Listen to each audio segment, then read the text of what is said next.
Hello, everybody. Hi, guys.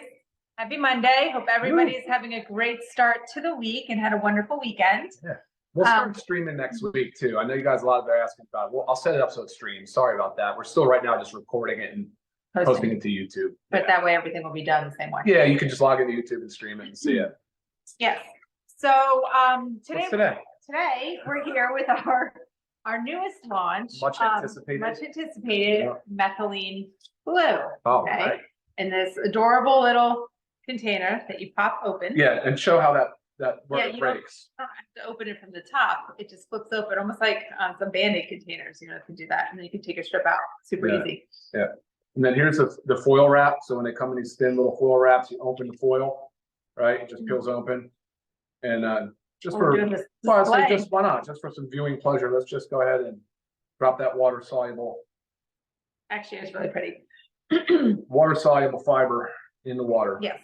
So what I first want to talk about is really neurodegenerative diseases and how it's plaguing us. And obviously what we have to work with the drugs on the market, clearly they're not working. Otherwise we would be in a much better situation than we are. Not very promising. Not at all. And it's very sad. And it's something that's always on my mind with aging. It's just because you see people that go through it, your loved ones, your friends, and it's very, very scary. I mean, I think we know at least two handfuls of at least friends, parents, or aunts, uncles, my aunt personally going through this. And it's just a very sad thing. So when it comes to what goes on there, we talk about mitochondrial metabolism. You've heard us talk about mitochondria. Those are the powerhouses of our cells. Those are the things that are responsible for the energy. So what happens as we age, as our brains age, is our mitochondrial metabolism decreases. So that energy production inside there in all of our cells in our body, that energy production goes down. It's not happening like it should. And that leads to, for simple cases, just memory loss, lack of focus. Sure. But then obviously our extreme cases, our dementia, our Alzheimer's, which Parkinson's, all very, very, very prevalent and again, scary. Yeah. So the goal is to take supplements, do things helpful for our body, lifestyle medicines that can prevent that from happening.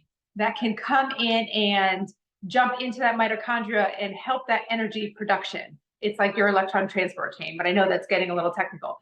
And that's the goal with this. And that is really the goal with Methylene Blue. It definitely is. 100%. I think today's discussion is as much about metabolic health as it is about a supplement. I think that supplements are only like one part when we talk about it. And, we talk a lot about aging and how the signs of aging originally start to show up. And for Lisa and I, most of the time we say, well, look, it's a physical sign. It looks like a lack of muscle mass. It looks like sarcopenia. It just looks like somebody that hasn't been able to maintain healthy lean muscle mass as they age. But unfortunately with brain health, and I don't like that term so much, but it's typically, a process that can start at any time, can really start at any age, especially now with our environment, the foods we eat, the toxins we're exposed to. So the environmental impacts are actually pretty great in this category. And you don't recognize that it's going on. It's not visual, like you said, with like muscle loss. You don't recognize it's going on until it's a little bit there and too late. Yeah, right. And so that now I'm starting to shift sort of my way of viewing aging a little bit. It's like, of course, there's the physical manifestations of not having enough muscle loss or muscle mass. But then you start thinking about the way the brain health sort of the transgression of like the way it changes and evolves and how early of an age it can set in. And you can start with like, you hear people describe as brain fog or lack of focus or inattention, that kind of stuff. So anyway, that's really like, when I think about this discussion, I'm thinking metabolic health. And what does that even mean? She talked about mitochondria, she talked about electron transport chain, but really it's about like metabolism. Maybe we just can use that word as metabolic, so that we're thinking about the movement of energy and how our bodies derive energy, and specifically how our brain is using the energy that's created, and ways to optimize. With metabolism, I'm sure your first thought is like we talk about, we want to increase our metabolism in our bodies so we can lose weight, right? that's increasing the energy production. So it's the same thing, but it's going inside, it's in the cell, right, on a cellular level. sure, yeah, exactly. So I think that's what we should do. I think we should talk a little bit about the way the mitochondria works, the way that our energy is moved. It's not created or destroyed. It's a transfer of energy, and the way that aging sort of starts to slow down that whole entire process. So Okay. all right, so cellular health. So think about the brain as being an energy demand center, a very high energy demand center, the brain and the heart. But the brain is only about 2% of our body weight, yet is about 20% of our energy consumption. And the brain also, along with the spinal cord, is considered the central nervous system. And there's an entire barrier, it's called the blood-brain barrier, that protects the central nervous system. And so what that does, it's designed so that toxic metabolites and things can't really easily cross it and get into the CNS. That's the whole idea. And we'll come back to that in a few minutes when we start talking about methylene blue and exactly how it works. But within the cells, just on a basic cellular level, we learned in like high school biology, I still learned the word powerhouse, but the mitochondria act as powerhouses. That's where the energy is transferred. It gets moved and it gets designed or put into a way that the body can use. So within the mitochondria, you actually have a process called the electron transport chain. And that's the process. And I'm going to use an analogy similar to like a train going down the tracks. So for cellular energy, typically it's glucose. For normal respiration energy, it'll use glucose. And it'll burn up the glucose and it'll create metabolites, which typically in this case are oxidants or free radicals. So a train is going down the tracks burning coal. Well, it's transferring its energy, it's making energy, and then it's creating toxic metabolites in the form of smoke. And so the body has a very big job of cleaning up this mess. And it's a constant mess that it's going through and cleaning up. And as we age, sometimes those systems start to break down. A typical cell, I think, has between 1,000 and 2,000 mitochondria. But again, as we age, we're constantly tearing them down, building new, making new, making new. And over time, as we start to see the system sort of break down, I think that's when you start seeing the signs of aging and the signs of disease really start to set in. It's a mitochondrial-based disease process. And it seems like that's really where most of our anti-aging experts and longevity pioneers are really putting a lot of effort into this category. Yeah. So, all right, cool.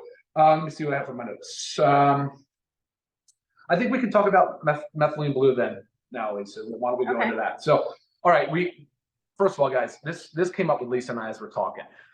Do me a favor and be aware of your searches, your internet searches. You will find stuff out there that is not accurate. There's a lot of misinformation in this topic. So just don't, try to validate or verify the source of information that you're getting. Methylene blue has been around for over a century, probably 150 years or so. It was originally developed as a synthetic dye. It is in the form of a salt. It later was found, because the way that it was being used to dye slides and for microbiology, that they identified that it was killing viruses and bacteria. And eventually it was used as a treatment for malaria. So widely known for treating malaria. Scientists then started to really study this molecule significantly. I think the World Health Organization still has it listed as an essential medicine because of its utility. But what's cool about methylene blue is that it's a really small molecule, and it has both water-loving and fat-loving properties.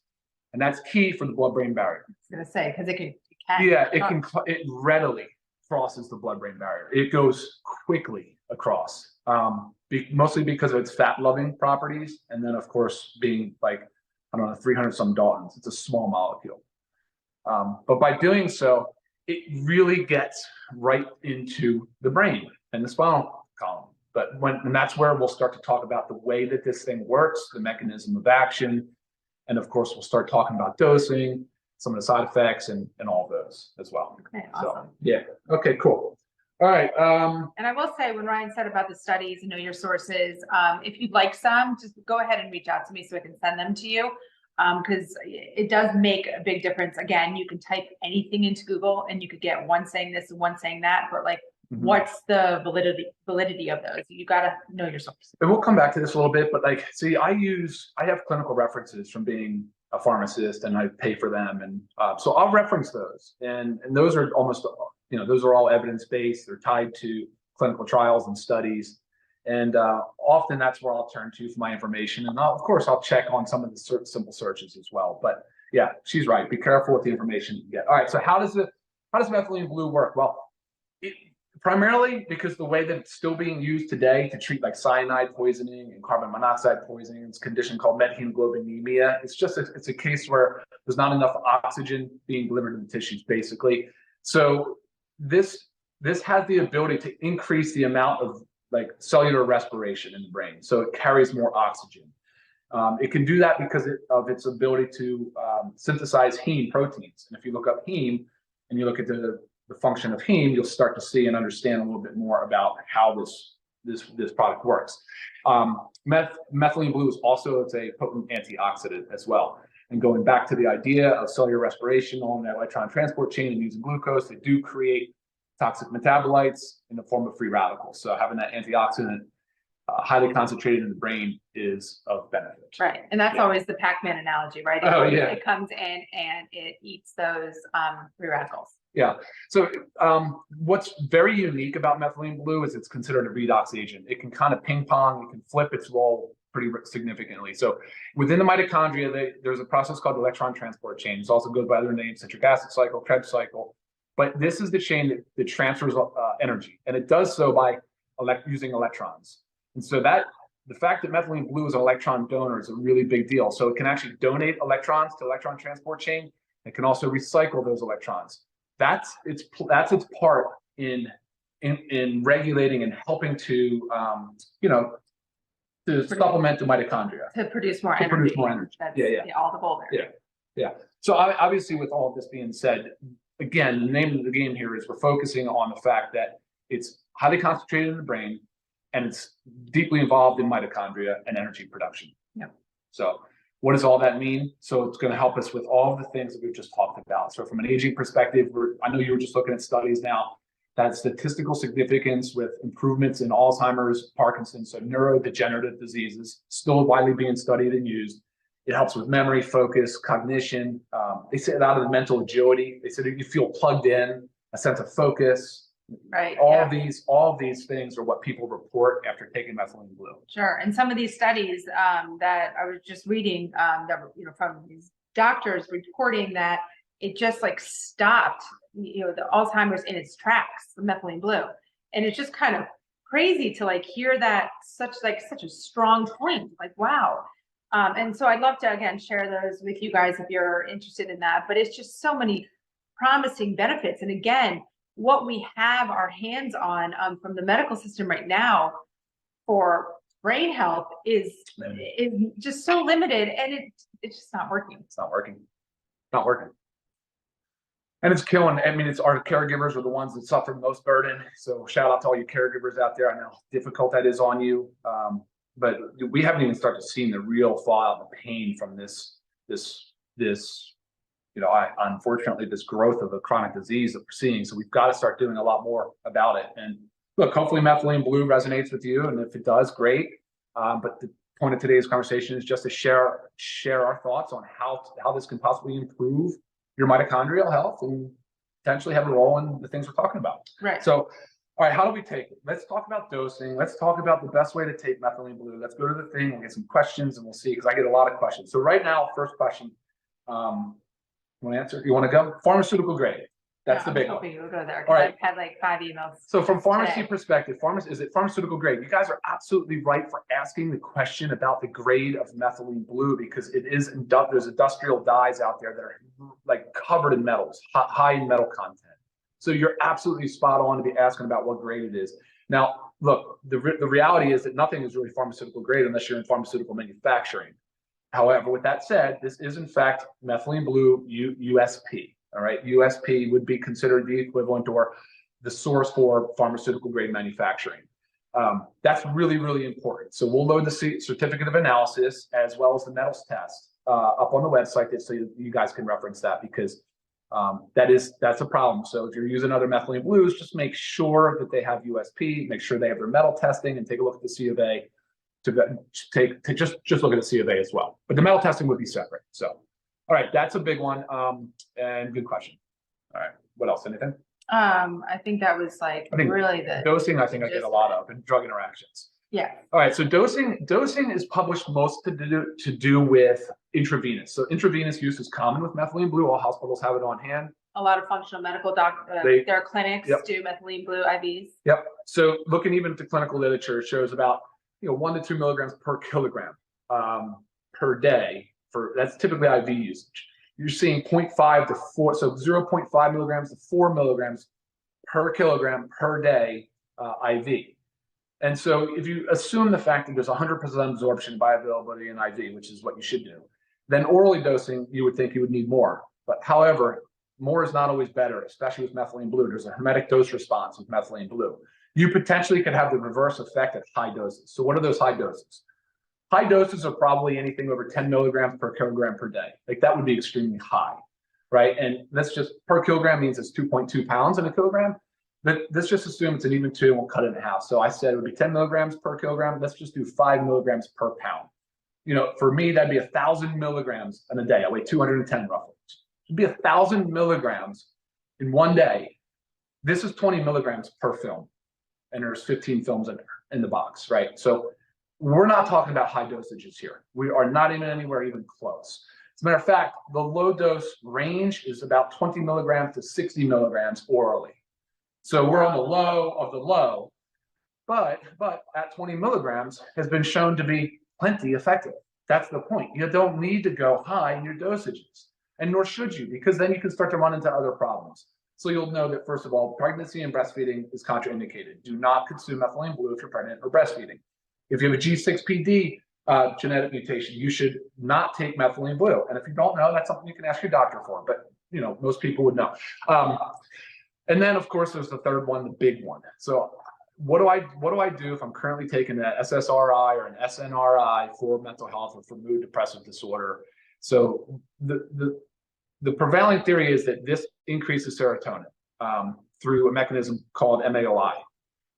However, that's typically seen in high doses, much higher doses. So at 20 milligrams, the risk, okay, let me back up. The risk would be serotonin syndrome. It's basically when you have too much serotonin and bad things can happen.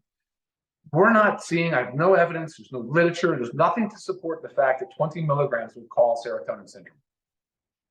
So with that said, I still recommend, no, if you're on an SSRI or an SNRI or any type of antidepressants, an MAOI, which you don't see that often anymore, you should still consult with your provider. And if he says no, hard no, don't touch it, you should say something to the effect, well, 20 milligrams orally doesn't seem to be a high dose. Do you have any literature to support that it'd be a problem for me? Because actually what we're finding is that people that are using this that have mental or mood disorders, they're deriving a tremendous amount of benefit out of it. Sure. You know what I mean? So I hate for people to get stuck in this misinformation loop where they just don't know what to do and they get scared and they become paralyzed with fear, and unfortunately, I feel like that's very unfortunate. So anyway, do a little bit of digging. If you need some literature from me, I'll be happy to supply it to you. No problem at all. So again, dosing wise, I think we're in a good situation here at 20 milligrams. It's per film. There's 15 films per box. We suggest using one every other day. That's why there's 15 in there for a 30-day supply. And if you want to take it 15 days straight in a row, you can do that as well. If you want to take it for 2 months straight in a row, you can do that as well. But my message, and Lisa, I think, agrees, is that we're actually trying to help you restore the normal function of your mitochondria. And this is one part or one, say, tool in your belt to help you do that. Right. So say, I know I've had the question, can you just take one when you need a little bit of mood enhancing? Yeah. So one here, one there, one there. Mm-hmm. Sure, you can. But again, the goal is to get that mitochondrial functioning properly to prevent that mitochondrial metabolism, decrease that happens as our brains age. So it's just like when you take supplements on a regular basis. It's, you're not just taking your vitamin D one day here because you didn't maybe get outside enough. You're taking it to maintain a level. So there's a purpose. There's a purpose. So methylene blue is good in fasting. I don't think I would not recommend this later in the day near bedtime. It doesn't make sense to me. I like it first thing in the morning. Because it does. Yeah, and especially if you're still intermittent fasting, it does increase autophagy. So that's the cleanup of the cell. It's taking out the junk of the cell. So it can help with that process as well. And there's another part to this. I would like for you guys, if it's possible, once you take methylene blue, you can go out and seek natural sunlight. And by doing so, it actually increases this, it provides a synergistic response to the mitochondria. It can actually help sort of provide more ATP and increase the mitochondria. Right. And if you don't have sunlight, I have had this question a lot. If you have any form of red light therapy access to in your home or in, a facility, that's really where the studies are done on it, because that's how it's controlled. But it doesn't have to be a lot, right? Like No. it could just be 10 minutes, a lot, max. but it doesn't have to be full body. I mean, you could just have a little bit of, Pounds, there's handheld little red light things for that people use for, pain and stuff. You could use that red light. It's called photobiomodulation. That's the way that this photon energy from the sun or the light helps increase the cellular respiration and mitochondrial function. So definitely check that out. Within 30 minutes of taking it, go out, you can get 5, 15, 20 minutes of sunlight, just exposing your skin to it. And I think that's good for us as a whole anyway. Right. I mean, I honestly, personally, I love taking it before like a morning walk in the sun. Because during my walks is where my wheels are spinning a lot, lots of thinking and planning and stuff going on. Carrying a rock, yeah. So I really like it for that. It kind of gets it all done. But you do it how it works for you. Again, Ryan said there's 15 films in here, and I'm just going to throw out the price there because to me this is crazy. For members, it's only $12.95. So 30-day supply of methylene blue for $12.95. Crazy. Non-members, the retail price $19.95. Let's talk a little bit about how maybe the blue. Yeah, it's on my tongue. I had mine this morning. Yes, and so did I. So I'm going to show you how ours is different because we're still experimenting a little bit. And if you were on Friday's call, you would have seen how Ben's mouth went. So what Ben did is he put the film in his mouth, let it completely dissolve, but he let it all go in, his mouth. That's going to leave you a lot of blue. If you want that, go for it. But we're typically talking to people and seeing people, and yeah, it's a great conversation starter, but we don't want blue mouths all day. So I'm going to show you mine. Oh, not bad. Really not Just much. my very back. So what I did is I took the film, horizontal. I set it down in the back I kept my mouth open. As you can feel, it starts to dissolve on your tongue. I just swallowed water. So it dissolves very, very fast. So I didn't close my mouth, so it didn't go into the saliva all over and get everything blue. So I think that is going to be the way I do it, unless I really want blue. Cool. Yeah. Awesome. So figure out what works for you. Depending on where you place it on your tongue, I think this is a thing too, because obviously our taste buds are all different. There are different sections of our tongue. You might feel a little bit more bitter somewhere, might feel a little bit more minty somewhere. When I put it in the back this time, I had nothing. Right. I didn't even have mint. It was kind of weird. It just was like a neutral flavor. So yeah, it can cause numbness and tingling a little bit. Has a weird. That's completely normal. It will go away. How long does the blue last? 2 to 3 hours. Depends on how you. No, the staining on your tongue. Yeah. I could think it can last all day. It depends on how it stains your tongue. I mean. And it can cause blue your urine to be green because of the blue mixed with the typical yellow. Completely normal. Normal. Okay. Will you pull up some Q&A, see if there's anybody here that has any questions? We're running long, but again, that was kind of a new launch. So this is recorded. Will be posted on our YouTube channel right after this.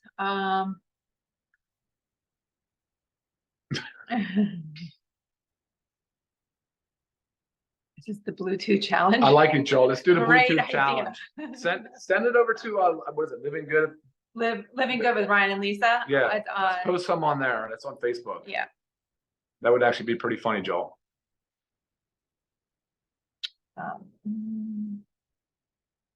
Okay. You answered that, but you said. Yeah. It's for Becky?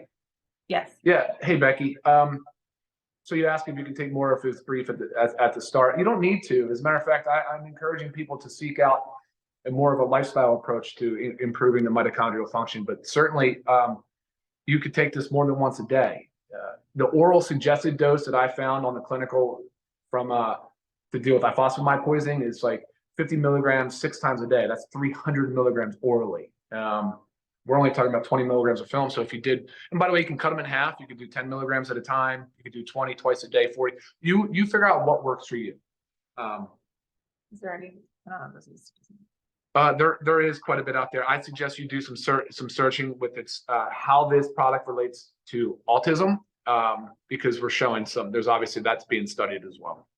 Yeah, we did stir the cup. So you're not drinking this in water. You can. Yeah, people ask if you want to drink it, you can drink it. You can put it in a few ounces of water. Having like blue smile. I don't see, but if you just did it in a few ounces of water, not as much as this, you could I don't know. I haven't done it, but maybe I will, and I'll report back. But or you guys can let me know. Right.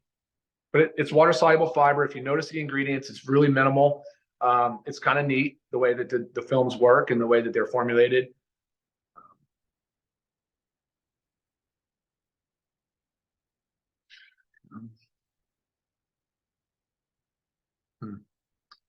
The COA kit. I'll send it to the tech today. I should have already done that. My apologies, but I'll send it up to the tech support today. I feel like what happens sometimes we get so excited right when something arrives in the warehouse I that think Leslie, you might have already heard me answer this, but the form is methylene blue, not USP. It's USP form. What was that? No. Okay. Age is 18 plus. Yeah, 18 plus. But I read a lot of reports of being used in children and pets. That's not what this is formulated for, but.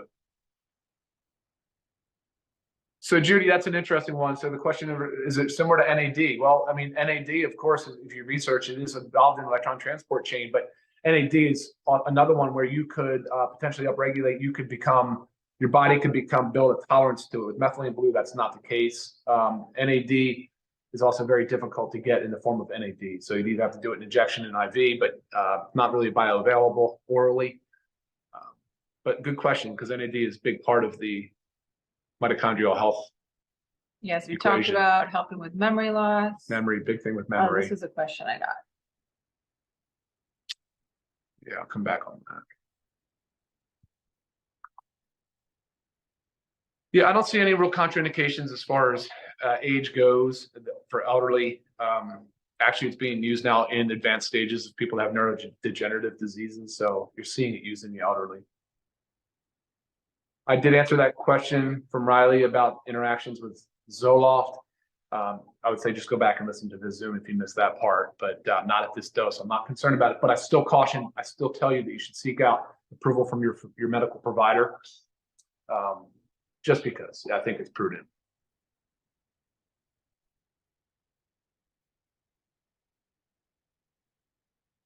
I don't know.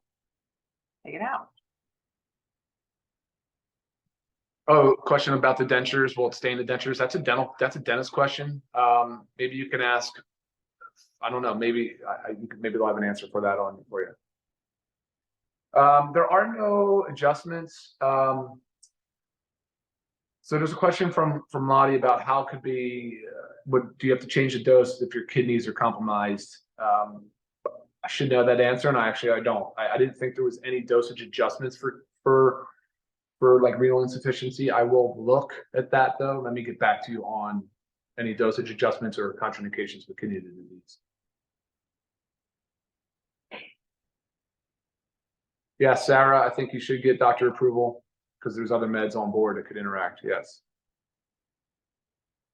The blue tongue can last all day depending on how you apply it, whether the back of the tongue or the front of the tongue.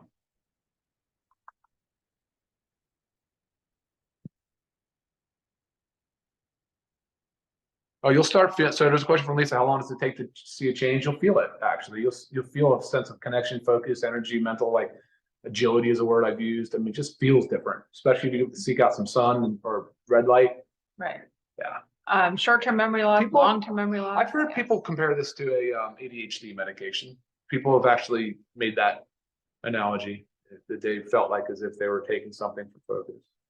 Yeah, so half a strip every day is okay. You would still want to cycle on and off. If you did a half and so just cut it in half, you did 10 milligrams, I would still say, well, do 15 days on, 15 days off, or 30 days on, 30 days off. There's no hard line in the sand about it. Actually, for people that are in the studies that are using this every day long term, especially if they're using it for neurodegenerative diseases like Alzheimer's and Parkinson's. So, yeah, I don't know. So it doesn't have to be on the red light. Can be anywhere on the body. Really, it can be the face. It could be the hands, the arms. Yeah, I have a face mask. Yeah, she has a face mask. Put that one on. Brushing your teeth, it may stain the toothbrush. If you try to do that, you might want to just get a dedicated brush to loosen it up. Rinse it with water, mouth would swallow. I think it would be helpful to do that. But again, you guys remember. Back of the tongue, not much dye. Not much there at all to get on my teeth, to get on anything. This is front of the tongue 3 hours later. And mine was like 2 hours later, back of the tongue. Quite a bit of blue.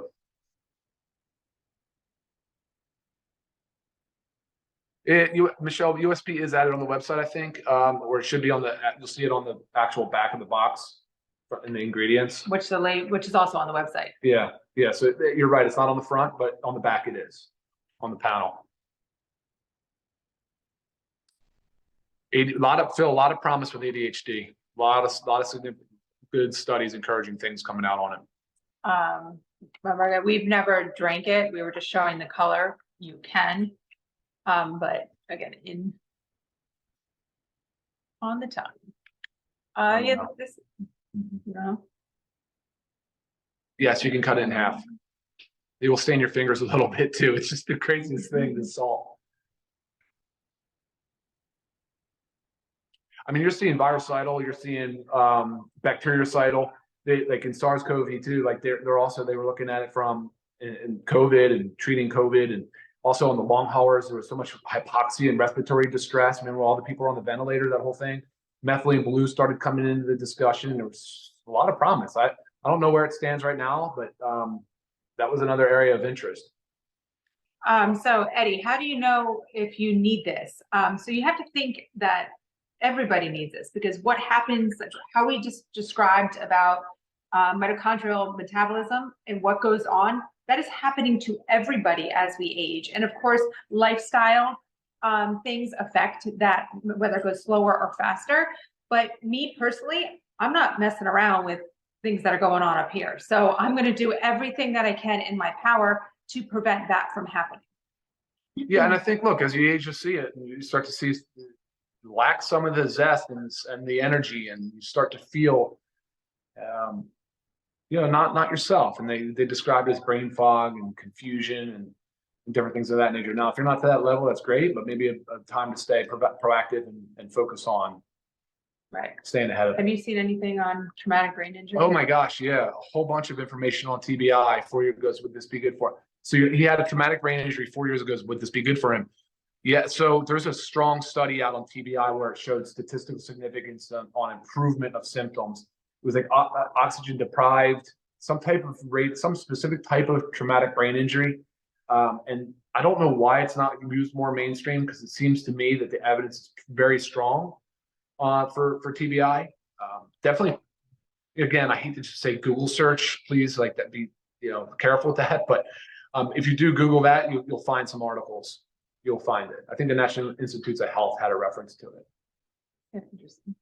Encephalitis, I'm not sure. Yeah, I mean, I know I was reading studies that has to do with like Lyme disease and stuff like that. How cerebral. So Caroline asked about cerebral. So it does increase cerebral blood flow or oxygenation, I guess you could say. It delivers more oxygen to brain cells, increases the respiration of the cell. So I think that's what you're asking. Are there any side effects to be concerned about?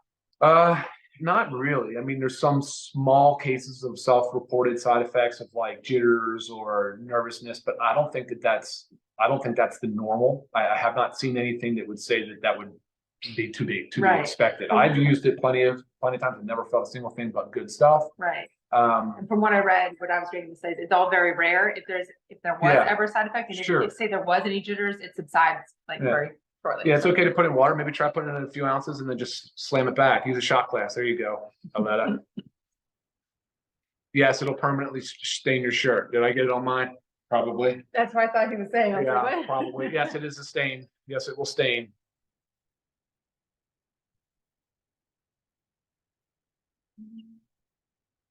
A lot of questions, guys. I appreciate all the engagement. Thank you. I would say if you're going to put it in water, just drink it solo. Yeah, I don't think you want to sip on it. Chemotherapeutic. So if anyone is going through chemotherapy, has cancer, there's also some studies in the National Institute of Health and a thing called PubMed that show some interesting results. Does it need to be taken away from any medications? So high blood pressure is an interesting one. If you have uncontrolled hypertension, so high numbers that are uncontrolled without medication or even with medication you're uncontrolled, you should not be taking methylene blue. You really shouldn't be taking any supplement. You should be seeking professional help to manage your blood pressure. We've talked about that in other Zooms. Please watch our one on hypertension.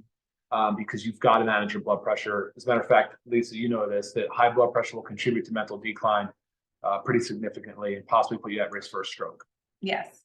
Barry's just asking my placement again. So she doesn't have a blue tongue, so I just took it horizontally and I just put it on the very back, kept my mouth open. I'm telling you, it takes like a second for you to start to feel it dissolve. Once I did that, I just chugged water. And it's going to take practice, Barry. You're gonna, I mean, I hate to say it, you might have to have that significantly blue mouth for a few times until you figure out what works best for you.